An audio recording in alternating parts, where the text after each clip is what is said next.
My name is Olivia Knuckols and I'm a senior at LCHS. I can honestly tell you that I know nothing about modern Native American life or Native American life in general. In past times, speaking to fellow students, we often got hit with the question, do Native Americans still exist? Yes, they do. They survived genocide and are still living today. They very much do exist, and we are here to shine light on what the American indigenous people have gone through in the past and what they are going through today. Texas has a rich Native American culture, and it is a shame that no one knows about it. A staggering 87% of references to American Indians in all 50 states' academic standards portray them in a pre-1900 context. That means students like me are graduating from high school without even basic knowledge of contemporary Native challenges or culture. So we asked some students what they knew about the topic. Not that much. Nothing really. They were the original people in America and they're forced into reservations.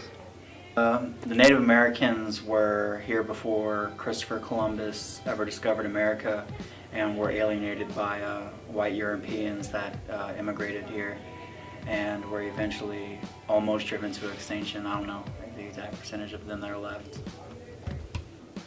A reservation is an area of land managed by a Native American tribe under the U.S. Bureau of Indian Affairs. There are approximately 310 Indian reservations in the United States, although there are more than 550 federally recognized tribes. This is because some tribes have more than one reservation, some share reservations while others have none, often due to a lack of federal recognition. Because of past land allotments, for example, under the Dawes Act of 1887, some reservations are fragmented with pieces of tribal, individual, and privately held land, some of it owned by non-Indians. The collective geographical area of all reservations is 55.7 million acres, or about 2.3% of the area of the United States. The name reservation comes from the belief that tribes are independent sovereigns at the time the U.S. Constitution was ratified. Early treaties for land also designated parcels which the tribes as sovereigns, a term used to describe the concept of Indian nations' right to govern themselves, reserved for themselves.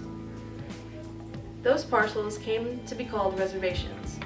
The term remained in use even after the federal government began to forcibly relocate tribes. Today, tribes possess tribal sovereignty, even though it is limited by federal and state/local law. Laws on tribal lands vary from the surrounding area. The tribal council, not the local or federal government, generally has jurisdiction over reservations. Different reservations have different systems of government. Now let's talk about what happens on those reservations today.